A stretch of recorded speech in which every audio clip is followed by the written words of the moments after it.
أعوذ بالله من الشيطان الرجيم. بسم الله الرحمن الرحيم. إن الذين كفروا يصدون عن سبيل الله والمسجد الحرام الذي جعلناه للناس سواء العاكف فيه والباد ومن يرد فيه بإلحاد بظلم نذقه من عذاب أليم. سورة الحج 25 نمبر آیات. په دې 25 نمبر آیات کې د دو طبقاتو چې یو حق طبقه او حق ډله چې هغه مسلمانان دي او دویمه د کافرانو باطل ډلې مزید وضاحت دی. د کافرانو د ډلې نور قباحتونه ذکر کیږي چې د کافرانو د کفر سره سره نور قباحتونه هم شته.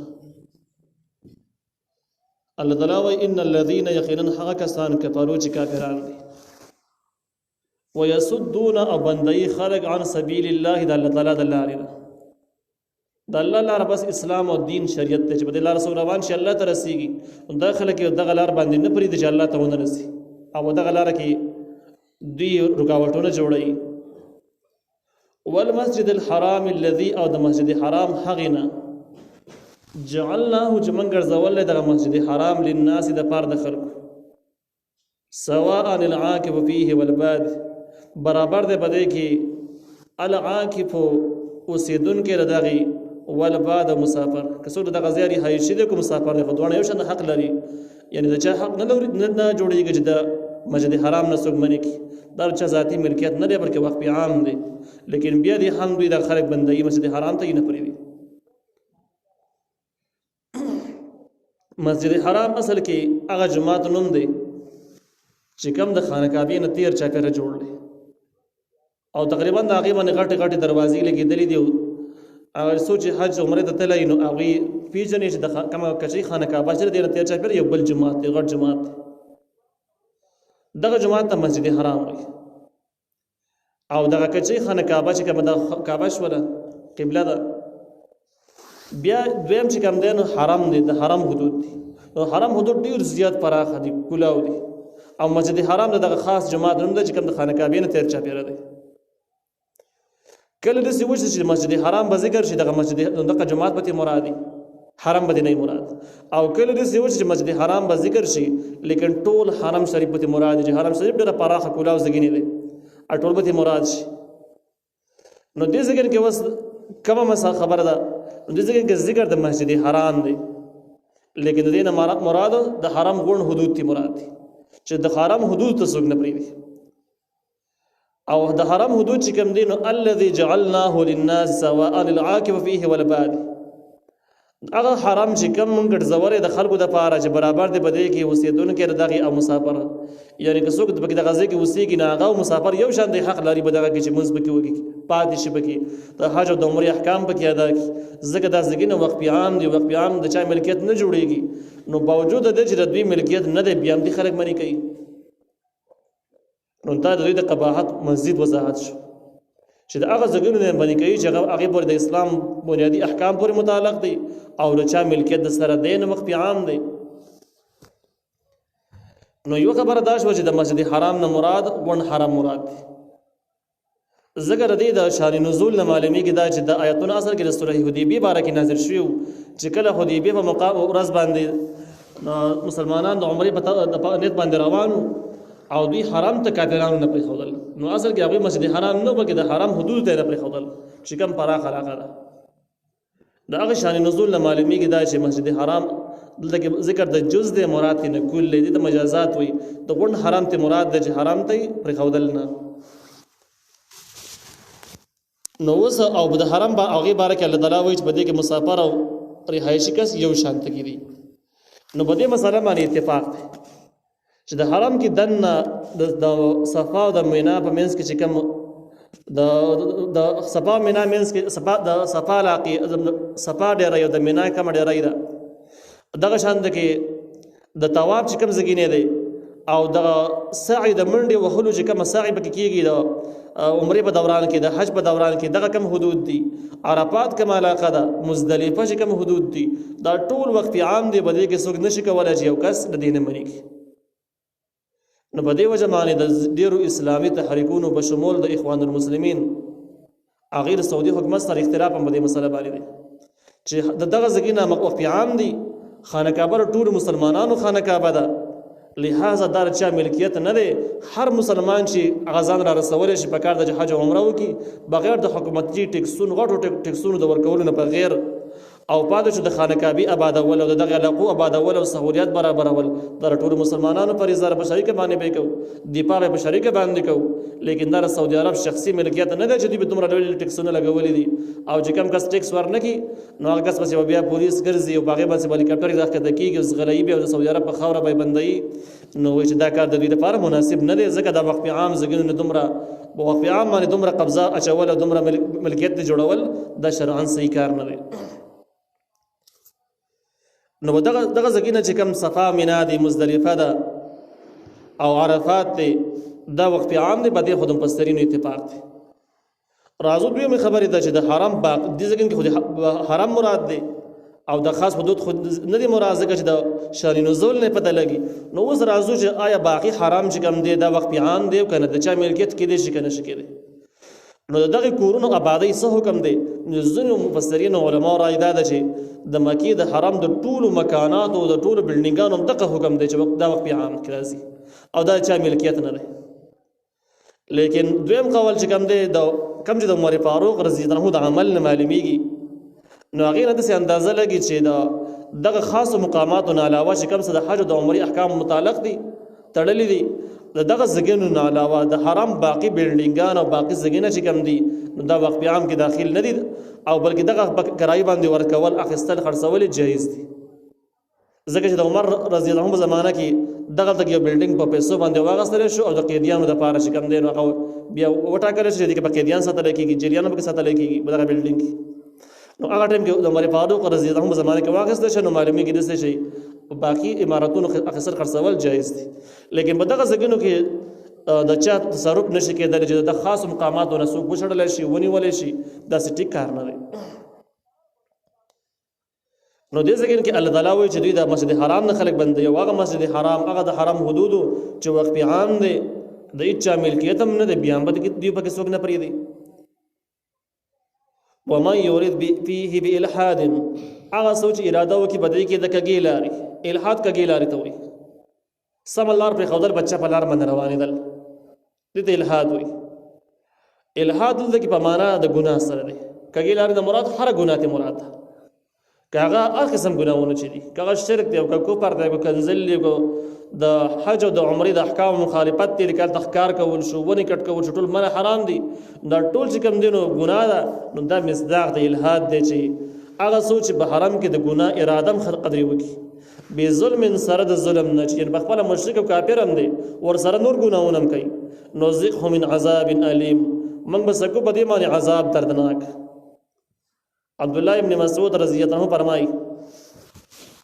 چې په عامو ځایونو کې د حرم نه بهر چې سړی به ګناه اراده وکړي د ګناه کړي نه وي. د ډېرو احادیثو نه معلومیږي دا چې کله د ګناه کړي نه وي تشه په اراده باندې الله تعالی انسان نه رانیسي، سزا ولې نه ورکوي. لیکن د حرم حدودو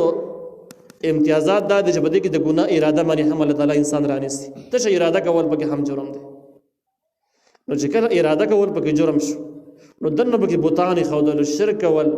او مسلمانان د حج او د عمرې نه بندول د ټولو غټ جرم شو. بیا په دې زمانه کې هغې کې کلبونه کول او وهل او د ډانسونو دپاره پکې محفلونه په حرم کې جوړول، نو دا خو په طریقه اولا سره د جرم اخرنی سر شو چې کله پکې اراده ګناه ده، دا دومره لوی جرایم پکې د کوم ځای کې ناجایز شو، دا خو ډېر زیات ناجایز دی. لیکن د قیامت علامات دي. نبی علیہ السلام فرمایي تبدأ علامات القیامت من العرب، د قیامت لوی نشانات به د عربو نه شروع کېږي. نو دغه قصې به کې هم شروع شولې. نو عبدالله ابن مسعود رضی الله عنه فرمایي چې ځینې د ارادې د ګناه سره هم الله تعالی وایي چې انسان د عذاب مستحق دی، نذقه من عذاب الیم، موږ به سکو د باندې عذاب دردناک چې اراده هم صرف خرابه وکړله. عمر فاروق رضی الله عنه چې کله د خلافت زمانه وه نو په هغه وخت کې به داسې کوله چې وخت یې ما به یې د حرم د حدودو نه بهر لګوله، بله به یې په حرم کې دننه لګولې وه. نو چې کله به د خپلو کسانو د قارېدو او د زجر بیا ورکاو چې داسې مه کوئ داسې وکئ، نو تشه د غوستې دپاره به یې هغه د بهر خیمې ته به لاړه کم چې د حرم نه بهر وه، او دننه خیمو کې به چاته غوسه هم نه کوله چاري تاسو کې دا دوه خیمې لګولې یو بهر د حرم کې دنه داولي ول موږ د سي اوریدلې دي چې د غصې په دوران کې والله او لا والله بلا والله په دې باندې وي هم الله تعالی غصه کیږي او دا د الحاد مصداق د چې چاته غصه کول چې کم دین په حرم کې دا هم نه دي نو غزه د اهل عیال تخبر کور خلکو ته قارېګم او د حرم په حدود کې ته قار شم دا زما د پاره جرم دی نو د قارېدلو د پاره او د رټلو د پاره وسره په هر وزم د حرم نه په هر وزم خیمه کې د خبر یو کم په هر خیمه کې بیا راشم حرم ته دنه نو دغه نه معلومی کې دا چې الحاد په معنا د ګناه سره دی اگر چې د امام مجاهد رحمه الله او د امام قتاده رحمه الله رائے دا چې د الحاد نه مراد زګي کفر او شرک دی لیکن د نور علماء رائے دا د قول مضبوط هم دی چې الحاد په معنا د ګناه سره دی هر ګناه پکې شامل ده او د عمر فاروق رضی الله عنه دا واقعي د مستقل تایید کې هم کې دي وَإِذْ بَوَّأْنَا لِإِبْرَاهِيمَ مَكَانَ الْبَيْتِ هغه وخت چې موږ خو د ابراهیم علیه السلام ته زید بیت الله شریف د شرک په تردید باندې او د قریشو زیات ملامت کولو د پاره د ابراهیم علیه السلام واقعیا ذکر کیږي الله تعالی ابراهیم علیه السلام ته وایي نبی علیه السلام ته وحی کوي او ورته وایي چې دې خلکو ته د ابراهیم علیه السلام واقعیا بیان کړي وایز او یاد کوي د هغه وخت بوأنا جمع خودو بوأنا معنا دا یو چاته د وسیدلو د پاره یو زګینه ور خودل چې د زګین کې ته وسېګا نو موږ ورو خو د ابراهیم علیه السلام ته زید بیت الله شریف د دې الفاظو کې اشاره تند سه معلومي کې چې ابراهيم عليه السلام د زګنې رهایشي نو ځکه زه ورته نه معلوم نه الله تعالی وتر وحي په ذریعہ باندې ورخو او دغه تاریخ هم ثابت کړل چې ابراهيم عليه السلام د شام نه راغی الله تعالی وته هدایت کړي او چې لاړ شو د حرم حدود ته وته خدا نه کړي ورته کې لاړ شه خانه کعبه دوباره آباد ک او د حج د بار به اعلان وکړي حج پرس کیږي نو هغه تاریخ تایید هم کړي او د اشارو نه معلومي کې چې ابراهيم عليه السلام د زګنې وسیدونکو نه لري مکان البیت زید بیت الله بیت الله ونه وایي بلکې زید بیت الله وایو نو اصل کې دا خانه کعبه چې کومه ده نو خانه کعبه د آدم علی السلام زین روایتو کې دي چې آدم علی السلام د پیدایش نه مخکې جوړ شو پرشتو آباد کړی و او زین روایتو کې دا چې نه آدم علی السلام آباد کړل په هر صورت باندې آدم علی السلام په زمانہ کې د آباد شوله او د ټول د آدم علی السلام نه راونه صد ابراهیم علی السلام په زمانه پورې د نوح علی السلام د زمانه پورې پیغمبران براتل د دین به ثواب کو او د دې کې به عبادت کو مشهور زګینه لیکن د نوح علی السلام کوم طوفان چراغ نه ونه طوفان نوح کې د خانه کعبه د بلډینګ اوچت شو او دا غي کوم بنیاد چې ونه بنیاد په ځای باندې پات هغه بنیاد باندې خاور راوختي پټ شوی نو د پرشتي په ذریعہ باندې ابراهیم علی السلام ته داغي بنیادونه خو د لږ جبدي زګین باندې دوباره تعمیر جوړ کړ بلډینګ په جوړ نو الله تعالی موږ خو د ابراهیم علیه السلام ته زید بیت الله شریف الله تشرک بی شیئا چې تب شریک نه نسی زما سره بدی کې اس شي بدی بیت الله شریف کې تکره عبادت کې نو په عبادت کې زما سره څوک شریک نه اصل کې دا حکم چې کوم دی نو د مخاطب خو ابراهیم علیه السلام دی لیکن دا خلکو ته اورول مقصود دی چې کله ابراهیم علیه السلام دومره لوی هستی هغه د الله تعالی و چې بدی کې به شریک زما سره نه نسی نو هم سړی خو سره نشي نیولای نو عام خلکو د پاره سبق شو چې تاسو به شرک بالکل نه کوئ نور د ابراهیم علیه السلام تمام انقلاب په دې باندې دلیل چې ابراهیم علیه السلام شرکونو والا نه د بوتانو والا نه هغه خپل علاقه پر خودو هجرت وکاو بادشاہي خاندانی حکومت پر خودو د وزیر زوی او ارسه پر خودل او شام ته توبه د شام نه خانقابه شړو علاقو تراتو تر دې خبر دلیل چې د شرک خلاف او د بوتانو خلاف نو په دې څنګه ځکه تفسیر ماره قرآن دا ذکر کړی دی چې دا کوم خطابات چې ابراهیم علیه السلام ته دي د اثر کې د خلکو ته اورولو چې خلکو تاسو واوري حکم غوړي دي سي وطهر بیتیا او پاک ساده کور زمال الطائفین د بار طواف کوونکو والقائمین د بار د ودریدونکو چې په ولاړه باندې عبادت کوي مونږ کوي والرکع السجود او د رکوع کوونکو سجده کوونکو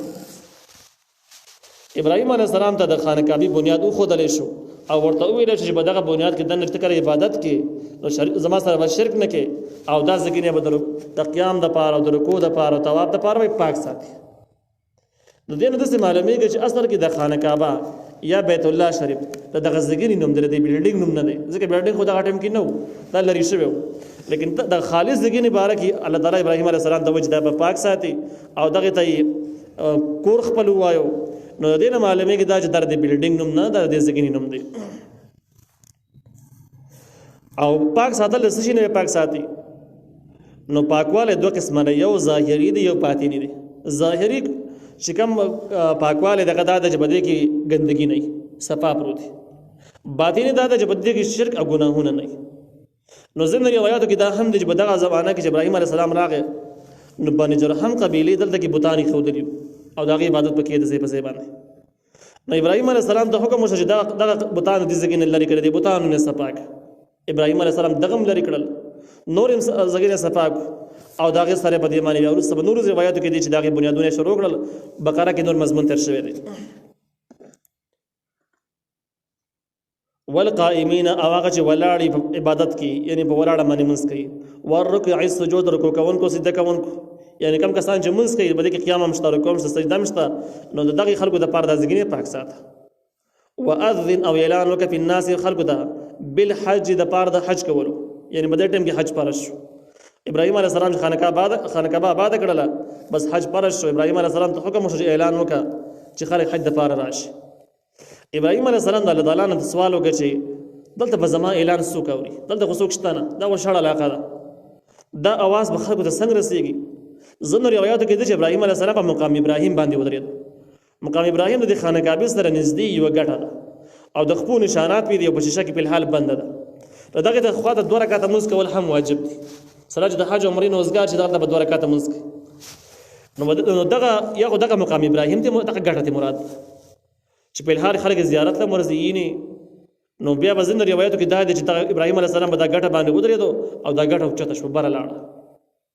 ځینې روایتو کې دا دی چې ابراهیم علیه السلام جبل ابو قبیس ته وخوتو او بره اعلان کېدای شي دواړه ځای اعلان کړی، په مقام ابراهیم کې اعلان کړی او هلته کې په جبل قبیس کې هم کړی، دواړه ځایونو کې کړی. لیکن د ابراهیم علیه السلام د اواز معجزتان هر چا وخت ته ورسېدو، وایي اورېدو. او بیا به تفسیر معرب قرآن دا هم ذکر کړی دی چې کم خلک په دنیا باندې موجود نه وو او دنیا ته د هغې راتګ ممکن و، نو د معجزتاً روحاني ته هغې خلکو هم د اواز واورېدو او ټول هغې ته جواب ورکړه چې بس لبیک اللهم لبیک، چې موږ بس حاضر یو چې حج فرض دی، موږ به یې کوو، موږ به یې کوو، خامخا به حاضر یو. د حج کومه تلبیه چې خلک وایي چې لبیک اللهم لبیک، اصل کې د ابراهیم علیه السلام د هغه اعلان قبلواله د جواب د چې بس موږ حاضر یو، موږ قبلو او موږ د حکم ته غاړه ایښودلې د حاضر یو ورته. نو ابراهیم علیه السلام اعلان وکړو. بیا دغه اعلان اثر الله تعالی بیانوي چې یأتوک رجالا وعلى كل ضامر، چې کله ته اعلان وکړې دا خلک به راځي تا ته پیغمبره. ابراهیم علیه السلام ته خطاب دی. رجالا فیاده، خلک به پیاده هم را روانې، کم خلک چې پیاده راتلی شي. وعلى كل ضامر، او په هر خوار اوښ باندې، خوار اوښ یې وایي، ضامر هغه اوښ ته وایي چې خوار شوی. یا دې مطلب دا ده چې دې خلکو به دومره اوږدې سفرې کړي په اوښانو باندې، لرو ځایونو به را روان شوي چې د ډېر سفر د وجې نه به دا اوښ خوار شوی، ځکه په سفر کې خوراک اوبه هم کمې کوزې میلاویږي او اوښ ستړی وي، نو په دې خاطر باندې به دې خوار خامخ خوارېږي. نو خوار یې ووایه، دې کې اوږدو سفرو ته اشاره شوه چې په خوارو اوښانو باندې به تا ته راورسېږي. یأتینا دی برازی من کل فج عمیق، ته هر لرو لارونه په لرو لارو باندې به را روانې راځي، به د دنیا د ګوټ ګوټ نه به د خلک را روان شي خانه کعبې ته.